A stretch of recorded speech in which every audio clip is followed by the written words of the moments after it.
اچکزئی صاحب ہو، وہ انٹرسٹیٹ کب سے ہو گئے؟ ابھی تک تو یہ اچکزئی صاحب ان کا ساتھی تھا، پی ڈی ایم کا حصہ تھے۔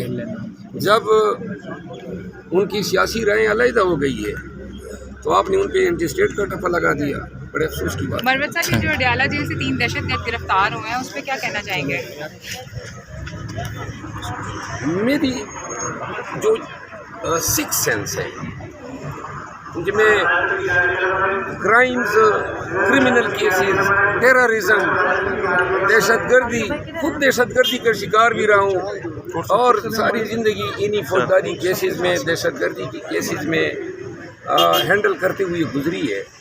میری چٹھی یہ کہہ رہی ہے کہ یہ شوشہ قصداً چھوڑا گیا ہے تاکہ مینٹلی قوم کو الرٹ کیا جا سکے کہ خان کو خطرات ہیں افغانستان سے آئے ہوئے لوگوں سے، تاکہ اگر کوئی دوسری واردات ہوتی ہے تو اس واردات کو جو ہے جواز بنایا جا سکے۔ اگر یہ جو تفتیش ہے اس کیس کی ابھی تک کوئی ہمارے ساتھ اپڈیٹ شیئر نہیں کی گئی ہے، اگر ان کا خیال یہ ہے کہ اب یہ بات کسی پاری نہ بن جائے گی اور جب دوسری واردات ہوگی خدا نخواستہ، یہ میں اپنی چٹھیز کی بات بنیاد پہ یہ بات کر رہا ہوں، تو اس وقت اس کا حوالہ دیا جائے گا۔ تو میں یہ بتانا چاہتا ہوں کہ خان کی زندگی اور خان کی سلامتی پاکستان کی سلامتی اور سالمیت کے لیے بہت ضروری ہے، اور خان آج اڈیالہ جیل میں نظر بند ہیں اور ان اوقات میں نقشوں کا برآمد ہونا، ایکسپلوسیوز کا برآمد ہونا اور یہ اسٹریٹجی تیار ہونا، میرا ذہن یہ کہتا ہے کہ یہ پہلی قسط ہے۔ خدا نخواستہ اگر کوئی یہ سوچ رہا ہے کہ دوسری یا تیسری قسط آئے گی تو ان کو سٹاپ کرنا چاہیے۔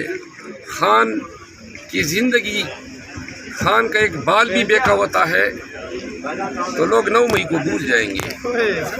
لوگ یاد رکھیں خان اس قوم کا مستقبل ہے اور ہم خان کی لائف کو کوئی بھی اگر تھریٹ ہوتا ہے تو ہم ٹوتھ اینڈ نیل اس کو فائٹ کریں۔ سر، مریم کو آپ سے کیا خطرہ ہے کہ وہ آپ کو ٹارگٹ کلنگ میں جو ہے وہ قتل؟ فی الحال تو میں اس پہ مزید روشنی نہیں ڈال سکتا ہوں، یہ ایک الزام ہے شہادت کی بنیاد پہ جو ان کا نام سامنے آیا ہے۔